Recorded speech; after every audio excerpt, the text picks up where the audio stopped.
গ্রীষ্মকাল এলো, প্রলম্বা নামক এক অসুরকে ভগবান বধ করলেন। গ্রীষ্মকাল পেরিয়ে বৃন্দাবন ভূমে আর এক ঋতুর প্রাদুর্ভাব হলো, নাম বর্ষা ঋতু। এই বর্ষাকালে চারিদিকে জলে থই থই করতে থাকে, বড় অদ্ভুত মহিমাযুক্ত শব্দ। আকাশের এক প্রান্ত থেকে আর এক প্রান্ত মেঘ ছাড়া কিছু দেখা যায় না। বিদ্যুতের চমকে নভমণ্ডল চমকিত। ঝড়ো ঝড়ো শব্দে কখন বৃষ্টি নেমে আসে। গ্রীষ্মকালে যে সমস্ত নদী নালাগুলো শুকিয়ে যায়, বর্ষার আগমনের সঙ্গে সঙ্গে চারিদিকে জলে থই থই থই থই করতে থাকে। এমনও বর্ষাকাল, কানায় কানায় জল ভরে গেছে। এই বর্ষাকালে ভগবান কৃষ্ণচন্দ্র বংশীবাদন করতে করতে করতে করতে সামনের দিকে চলছেন। ভগবান বাঁশি বাজিয়ে সামনে চলে, গোবাছুররা আসে, সকারা সামনে চলে। বৃষ্টির মধ্যেই যেন ভিজতে ভিজতে চলছে ভগবান। চলতে চলতে ঝড়ো ঝড়ো শব্দে বৃষ্টি নামে। অর্ধ রাস্তার মধ্যে যখন বৃষ্টি নামে, তখন বৃষ্টির হাত থেকে রক্ষা পাওয়ার জন্য শ্রী গোবিন্দ কখনো গুহার ভিতরে প্রবেশ করেন, গুহার ভিতরে ফল মূল কন্দ জাতীয় খাবার খায়। সারাদিন ধরে সেই খাবার খেয়ে কাটিয়ে দেয়। আবার যখন বৃষ্টি থেমে যায়, তখন ঝলমলে রোদের মধ্যে ভগবান বের হন। রোদ থেকে বেরিয়ে বিশাল বড় একটা পাথর, চারিদিকে জল, তারা সাঁতার কেটে ওই পাথরের উপর বসে বাড়ি থেকে নিয়ে আসা দই ভাতগুলো ভোজন করতেন। সবার মাঝখানে আমার গোবিন্দ, আর সকারা তাকে ঘিরে ঘিরে ঘিরে ঘিরে ঘিরে ঘিরে বসেছে। বাড়ি থেকে নিয়ে এসেছে কি? দই ভাত। বর্ষাকালের সব থেকে শ্রেষ্ঠ খাবার দই ভাত। এই দই ভাতগুলো গোবিন্দ আর সখারা মহানন্দে গ্রহণ করছেন। আবার বৃষ্টি,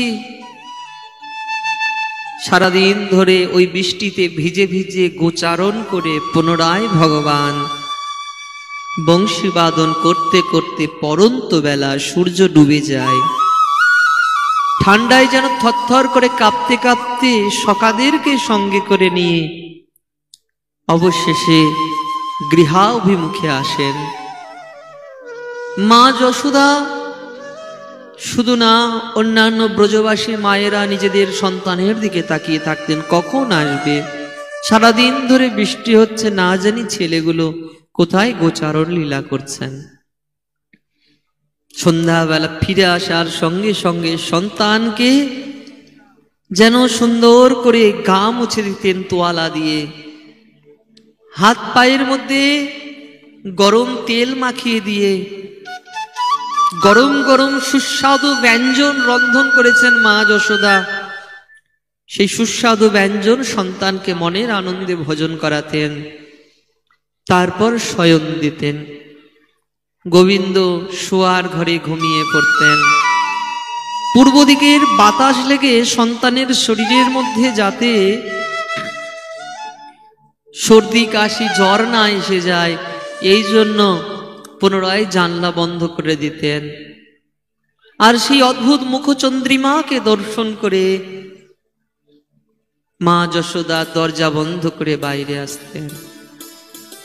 এমনও দিব্য সময়, বৃন্দাবনের সময়, বর্ষাকাল, এমনও সময় ভগবান ঝুলন লীলা করলেন।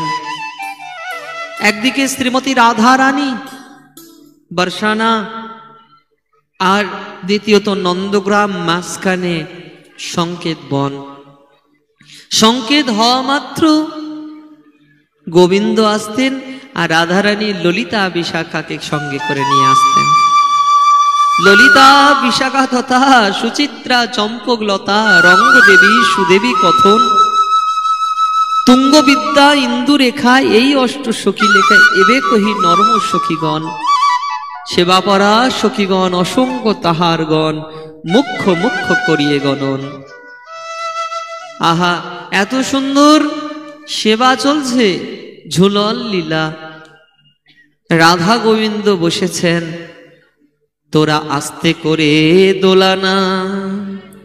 ও সখী, আমার বধূ আজে রয়ে যাবে, তোরা আস্তে করে দোলানা। আমার বধূ আজে ভয় পেয়ে যাবে, সখী তোরা আস্তে করে দোলা। জোরে জোরে দোলাচ্ছিস কেন? আমার গোবিন্দ যে ভয় পেয়ে যাবে।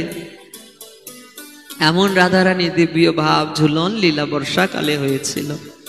এই জন্য ঝুলন লীলা আমরা বর্ষাকালে করি। বর্ষা পেরিয়ে গেল, বৃন্দাবনের বুকে আর এক ঋতুর প্রাদুর্ভাব হলো, নাম তার শরৎ ঋতু। আর এই শরৎ ঋতু জানেন, আপনারা লক্ষ্য করবেন বর্ষাকালে পুকুরের জল, সব জল যেন ঘোলাটে হয়ে যায়, নদীর জল। কিন্তু শরৎ আসার সঙ্গে সঙ্গে দেখবেন সম্পূর্ণ জলগুলো পরিষ্কার হয়ে গেছে। নানান রকম ফুল ফুটেছে, মল্লিকা, মালতী, যুথি, জুই, নানান রকম ফুল ফোটে বর্ষাকালে। আর বর্ষাকালের প্রধান চিহ্ন কোন ফুল মা জানেন? বর্ষাকালে সব থেকে উল্লেখযোগ্য ফুলের নাম বলুন দেখি আপনারা। বর্ষাকালের সব থেকে উল্লেখযোগ্য ফুল হলো পদ্ম ফুল। প্রত্যেকটা জলাশয়ে ফুটে ওঠে পদ্ম ফুল, প্রত্যেক জলাশয়ে পদ্ম ফুল ফুটে ওঠে।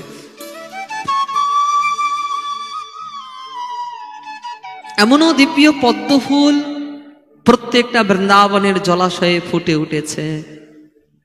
আর সেই পদ্ম ফুলের মধ্যে ভ্রমরেরা এসে গুনগুন গুনগুন গুণকীর্তন করে, সেই পদ্ম ফুল থেকে যেন মধু সংগ্রহ করে। আর সেই মধু সংগ্রহকারী ভ্রমরেরা এসে যেন গোবিন্দের কাছে এসে তার মধুগুলো দিয়ে চলে যায়। এমনও শরৎকালের সময় ভগবান শ্রীকৃষ্ণ বরহাপীরম নটবর বপু কর্ণয় কর্ণিকারম বিভ্রত বাসু কনক কপিশম বৈজয়ন্তীম চ মালম রন্ধ্রান বেনু অধর সুদয়া পুরয়ন গোপ বৃন্দে বৃন্দারণ্যম সাপদরমণম প্রাবিশদ গীত কীর্তি। ভগবান এক অপূর্ব রূপে সুসজ্জিত হয়েছে মা। নটবর বেশ, নটবর মানে নাটকীয় বেশ। বলে নাটকের স্টেজে উঠেছে, লোকটা তো সাধারণ কিন্তু রাজার বেশে উঠেছে। ভগবান আজ রাজ বেশ পরিধান করেছেন। কর্ণয় কর্ণিকারম, কানের মধ্যে কর্ণিকা ফুল, করবী ফুল দিয়েছেন। এক কানে দিয়ে বলছে, দেখ তো শ্রীদাম কেমন লাগছে রে। শ্রীদাম বলছে খুব সুন্দর। এই কান থেকে তুলে নিয়ে এই কানে দিয়ে বলছে, দেখ তো ভাই এই কানে কেমন লাগছে। বলে তোমার নাম তো শ্যাম সুন্দর, ত্রিভুবন সুন্দরকারী, ভুবন সুন্দর তুমি। ওহে ভুবন সুন্দর, তোমায় কি কখনো খারাপ লাগতে পারে শ্যাম সুন্দর? কর্ণয় কর্ণিকারম বিভ্রত বাস কনক কপিশম বৈজয়ন্তীম চ মালম। গলায় দুলছে বৈজয়ন্তী মালা। 5 রকমের সুগন্ধ ফুল দিয়ে যে মালা গাঁথা হয় মা, তাকে বলা হয় বৈজয়ন্তী মালা। বৈজয়ন্তীম চ মালম। শরৎকালে আপনারা পড়াবেন ভগবানকে, বাজার থেকে হোক বা নিজের বাড়িতে 5 রকমের ফুল দিয়ে মালা গেঁথে গিরিধারীকে পড়াবেন। অধরে মুরলীর শব্দ, মাথায় ময়ূরের পুচ্ছ, কানে কর্ণিকার দুল, গলায় বৈজয়ন্তী মালা, পরনে পীতবাস। এমনও সুন্দর ভগবান যেন ভাবে বিভোর হয়েছেন, অপূর্ব রূপে সুসজ্জিত হয়েছেন। সুসজ্জিত হয়ে রাস্তায় বেরিয়েছেন।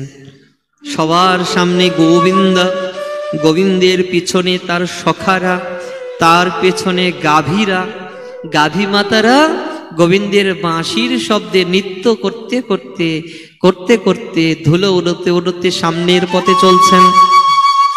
এক গোপী আর এক গোপীকে গাছের আড়াল থেকে কৃষ্ণের মধুময় রূপ দর্শন করে বলছে, দেখ দেখ সখী, আমার শ্যামের দিকে তো একবার তাকিয়ে দেখ, অরূপ লাবণ্য রাশি অমিয়া পড়েছে খসি, হাস্য পরিহাস সম্ভাষণে নরোত্তম দাসী কয়, নিত্যলীলা সুখময় সেবা দিয়া রাখহ চরণে। আহা, তার অপূর্ব রূপরাশি চারিদিকে যেন ছড়িয়ে পড়েছে। ফুল যখন ফোটে না মা, তার সুগন্ধ চারিদিকে ছড়িয়ে পড়ে। কৃষ্ণের রূপ লাবণ্য চারিদিকে ছড়িয়ে পড়েছে। শ্রীকৃষ্ণের রূপ সন সনাতন, এ রূপে যে রূপের এক কোণ ডুবায় ত্রিভুবন, সর্বপ্রাণীকে করে আকর্ষণ। সারা বিশ্ব জগৎকে ত্রিভুবন ভুবন সুন্দর ভগবান মোহিত করেন। যারা এই রূপ দেখে না সখী, তারা কিরকম জানিস? তারা গাধার নেয়, তারা গর্ধব এই জগৎ সংসারে। তাদের ভগবান কেন চোখ দিয়েছে? এত সুন্দর রূপমাধুরী থাকার পরে যারা গোবিন্দের অদ্ভুত রূপ সৌন্দর্য মাধুরী মধুরিমা না দর্শন করে, তাদের চোখ থাকায় কি না থাকায় কি? বংশী গানামৃত ধাম, লাবণ্যমৃত জন্মস্থান, যে না দেখে সেই চাঁদ বদন, সে নয়নের কিবা কাজ, পরুক তার মন্ডে বাস, সে নয়ন রহে কি কারণ। আহা, সেই চোখের কি কাজ মা, যে চোখ দিয়ে আমরা গোবিন্দের মধুরাতি মধুর রূপ মাধুরী দর্শন না করি? এমন চোখ নিয়ে তো আমরা অন্ধ হয়ে জন্মগ্রহণ করতে পারতাম মা। এই চোখের কোনো কাজ নাই, এই চোখ অন্ধ, যে চোখে আমরা গিরিধারীকে না দর্শন করি। দেখ দেখ সখী, আমার শ্যামের দিকে তো একবার তাকিয়ে দেখ। ত্রিভঙ্গ মুরলীধারী, অপূর্ব রূপ মাধুরী, অপূর্ব সৌন্দর্যের ছটা, পারাবার শূন্য গম্ভীর ভক্তি রস সিন্ধু, তোমা চাকাইতে তার কহি এক বিন্দু। এই রূপের ছটার এক বিন্দু যদি কারো জিহ্বায় লেগে যায়, কারো চোখে লেগে যায়, কানে লেগে যায়, সত্যি বলছি মা, তার জীবনটাই পাল্টে যাবে। তখন সে কাউকে পরোয়া করবে না, না সংসার, না পরিবার, না আত্মীয় স্বজন, না পাড়া প্রতিবেশী, না গ্রামবাসী, কাউকে পরোয়া করবে না। যার রূপের ছটা একবার চোখে লেগে গেছে, গোবিন্দের মধুরাদি মধুর রূপের স্বাদ যার জিহ্বায় লেগে গেছে, যার কানে লেগে গেছে, যার নাকে লেগে গেছে, যার শরীরে লেগে গেছে, সে পাগল হয়ে যায়, সে পরিবর্তন হয়ে যায়। এমনও অদ্ভুত রূপ মাধুরী এক ভক্ত কবি বলছেন, বধূ কিরূপ হেরেনু মধুর মূরতি পীড়িতি রসে রসা। এমনও মধুর রূপ মাধুরী আমি কিরূপে হেরণ করলাম।